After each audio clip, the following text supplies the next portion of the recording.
The pure historical story, a staple of the William Hartnell era, but it eventually died out due to poor audience ratings. Basically, a pure historical is a story set in the past, either being a real event or not, but has zero science fiction elements outside the TARDIS and its crew. The previous pure historical story was during the Second Doctor's era, which was the Highlanders, which aired over 1966 and 1967, which introduced Jamie McCrimmon. Now, there is Black Orchid, which is the last pure historical in the show's history. It is also a two-parter, and the last two-parter released is one I've already covered, being the Sontaran Experiment in Season 12. So, this story aired in a single weekend, comprising of two parts from the 1st of March 1982 to the 2nd of March 1982. It was a directorial debut of Ron Jones. It was also written by Terence Dudley, produced by JNT, and the script editor was Eric Saywood. Jumping into part 1, and in my Castrovalva review I said I will be covering the extended version of part 1, and all I'm going to say is that there's barely any differences between the two, as the extended episode has a long car montage and a longer dance scenes at the end. So it starts off in this Edwardian manner, as this random man gets killed, and the kill is tied up by this Amazonian man, with the lip plate. But the most important thing is that there's a woman sleeping who looks exactly like Nyssa. So, back on the TARDIS, they land at a railway station on June the 11th, 1925. It is also revealed that Tegan doesn't really care about getting back to Heathrow, as she knows she won't be going there anytime soon. This also implies that some time has passed between this and the visitation, but then Nyssa mentions that they've just destroyed London, meaning that this is right after the visitation, continuing the back-to-back stories. Personally, I think there is a small time gap in between these stories for spin-offs. So they're on this train station where this random driver shows up asking if the Doctor is the Doctor. He then says that they're on their way to this cricket game, playing for this young nobleman, Lord Charles Cranley. Then they drive there, but depending on your version, this could either be an instant cut or a quick montage. So when they arrive at the cricket pitch, we meet Charles Cranley, and he introduces himself to the TARDIS team. But he pauses at Nyssa, as she looks exactly the same as his fiancée, Anne Talbot, who we saw at the beginning. Then we see the Doctor play some cricket, and as someone who was born in a cricket-loving country who doesn't care about cricket, I really enjoy the Doctor relaxing and playing sports, as he dominates on the field, making Cranley's team win the match. Then they all travel to Cranley's house, where we meet his mother and his chief constable, Sir Robert Muir. And obviously we also meet Anne, who is actually played by Sarah Sutton. And we also get this line. How do you do? How do you do? Doctor Who? Yeah, I'm sorry, Mother, but he'd like to remain incognito, and I think we should respect that after what he's done today. Of course. Many classic Who fans already know that this isn't the first time for a doppelganger appearing alongside their companion/doctor, as it is just a little fun thing that the production team likes to do by flexing their special effects by having two characters on screen with each other, who are played by the same person. Now technically, this can deduct the status of the story from being a pure historical, however, since it is never explained, it can be assumed that this is a large coincidence, like it is almost every other time. So the TARDIS team agree to staying for the ball, which everyone is going to dress up in costume. And while we learn of this, we get some exposition on a couple of things as we see the titular Black Orchid placed in this box. So Lady Cranley says this was from her eldest son, George, who went missing on an expedition to the Amazon, and also his fiancée was Anne originally, but now she has moved on to his younger brother, Charles. So Tegan eventually goes off with Nyssa, where she teaches her how to do the Charleston, but then Anne shows up with these butterfly costumes where they can become indistinguishable from each other, besides their hair, and also this random mole on Anne's shoulder. But they won't be able to see that anyway. Meanwhile, the Doctor is given this Harlequin outfit, but before changing, some stuff happens. So that tied up man from earlier breaks free, and he also doesn't talk, so we hear these gurgling noises from him. Eventually the Doctor gets lost in the secret side of the manor as the party happens at the bottom, with Tegan happily dancing and Nyssa and Anne switching themselves up, and Adric just eating food. Also, we get this amazing line from Five. Why do I always let my curiosity get the better of me? So the Doctor explores around the manor, where he finds a dead body in the closet. And as this happens, Lady Cranley meets up with the Amazonian man from earlier, who we find out in the next part is called Dieter Latoni, and he confirms that the tied-up man knocked him out before, and he has escaped. Speaking of which, the tied-up man from earlier is now wearing the Harlequin costume, and finds one of the butterfly girls and dances with them into the house. Then he starts to grab the girl by the wrist as she struggles to escape as a waiter tries to fight off who he kills. Then the girl faints and the episode ends with him hovering over her, reaching out to her unconscious body. Personally, I prefer part 1 compared to part 2, as it has that mystery element to it, but part 2 for me just doesn't really work. So almost immediately the mystery killer puts the butterfly girl to bed, where we see this scene outside in the party with Adric. Is that Seconds? So? You pig! You can only be Nissa. Just look at that! Well, I didn't have any breakfast. So now that we know Nissa is safe, then it must be Anne who was attacked. Eventually Latoni ties up the strange man, who we now see his face as well. This isn't the first time a Doctor Who antagonist has been disfigured.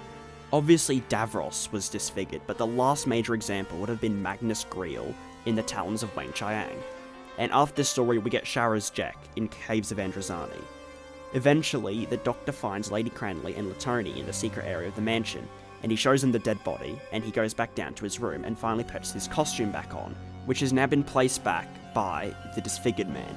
When walking down the stairs, Anne puts the blame of the murder and the attack on the Doctor, as she is the only one who knows that there's only one Harlequin costume, meaning that the Doctor has no real evidence to defend himself. Also, Lady Cranley denies being with him, and she also hides the body of the servant that was found by the Doctor, and she denies the existence of Latoni. Another thing that is notable is that the Doctor refers to Latoni as an Indian, which to me doesn't really sit right, because obviously Latoni is an Indian, and I know this is what they were referred to because Native Americans were known as Indians, but he's also an Amazonian tribe member, so it doesn't really affect him, I think. Well, nevertheless, I think it is not a good term for people who aren't actually Indian, and I think the Doctor should have just called him a Southern American man instead of an Indian man.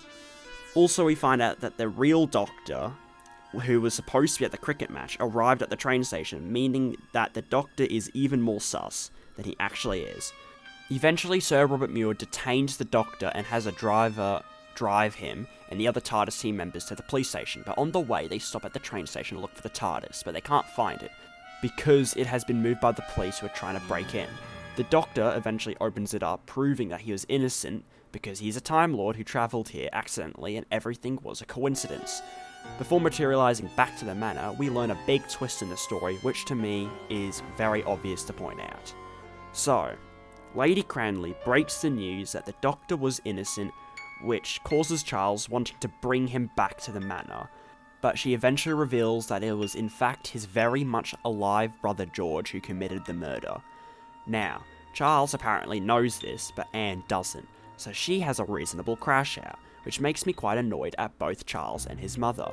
So, this entire time, George has been locked up in his own house for like a year or two, not being allowed to see his own fiancée, and I believe that his murders are justified knowing that his mother has locked him up. And don't even get me started on Charles. If he had any decency, he would have never wanted to marry his brother's fiancée, and since he did, he just seems like a really bad person.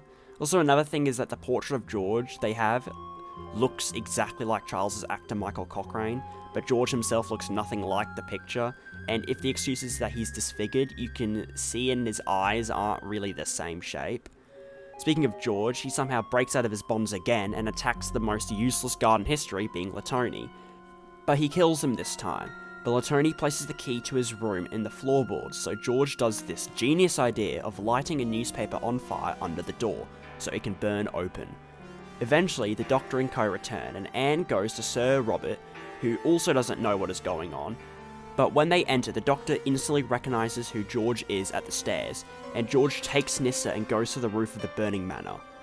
When outside, we get this exposition dump from Lady Cranley, explaining that George found the Black Orchid in the Amazon rainforest, but this tribe saw it as a sacred item, So they tortured him and cut his tongue out, where he escaped and found a friendly tribe who brought him home. The leader of that tribe was Latoni, by the way. Now, apparently the Doctor knew this, even though we, the audience, weren't told this information beforehand. So this seems like the plot actively cheats by having the Doctor magically know something that the audience should know as well. So the Doctor goes up the burning house to the roof, as Charles becomes Spider-Man and climbs up the side of the house, to where they find George. Also, you can definitely see George's tongue in his mouth, so I think that is definitely a continuity error. The Doctor's able to convince George to let Nyssa go, and that she isn't Anne, as Anne is down at the bottom. George eventually gives Anne back to the Doctor, and when Charles tries to hug him, this funny scene happens. Thank you, George.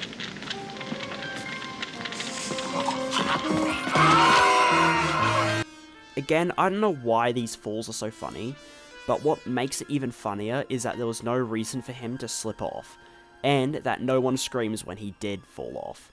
Another thing is that the actor of George, Gareth Milne, who was also a stuntman, actually jumped off the building, but he actually missed the boxes that were meant to cushion the fall, so he just injured his legs from the fall.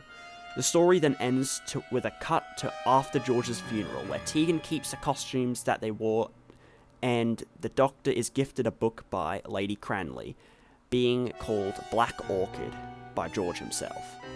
So there is a lot of things that I have to say about this short serial. The first being, how on earth did Lady Cranley not get arrested for blaming the murder of the waiter on the Doctor, when she knew it was George?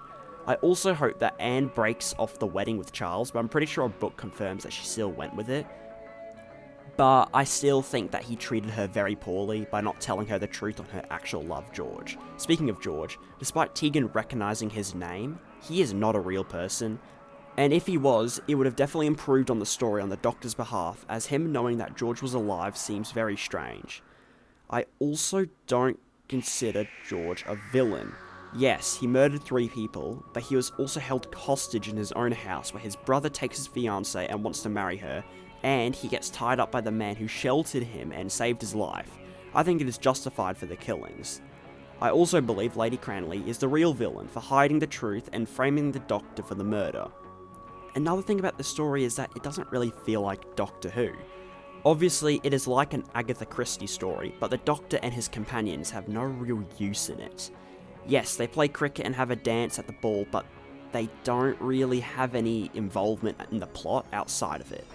Even other pure historical stories had the main cast being involved as they go deeper and deeper into trouble. For this, there isn't really any real threat besides the Doctor being arrested. I still enjoy this story for being a hangout story with no real consequences, letting our characters rest before the next one, sort of being a calm before the storm. But if you're a fan of Unicorn and the Wasp, you would probably enjoy this, but it definitely makes sense on why they stopped making pure historicals. When looking at the main cast, they don't really contribute that much. Yes, the Doctor is the most involved, but after that his companions don't really add that much to it. Yes, Nyssa also has a look-alike, and the dancing scene is cute, but once it gets revealed that Anne was the one who was attacked, she doesn't really do anything until George takes her to the roof. Tegan is fine as she dances around and has the time of her life, and Adric just eats. I will say, using 2 manners and 2 stories in a row is quite lazy, but they look much different from each other. It also doesn't feel that repetitive. The on-location filming looks very nice on film as always, and a little trivia fact is that the woods that are not that far from the manor are actually the real 100-acre woods from Winnie the Pooh. So yeah, the story is fine, but not horrible or mind-blowing either. I believe it is a little worse than The Visitation, but better than Castrovalva, which I say is worse but has a better twist villain in it. So that is why I'm going to give Black Orchid a 7 out of 10. Thanks for watching.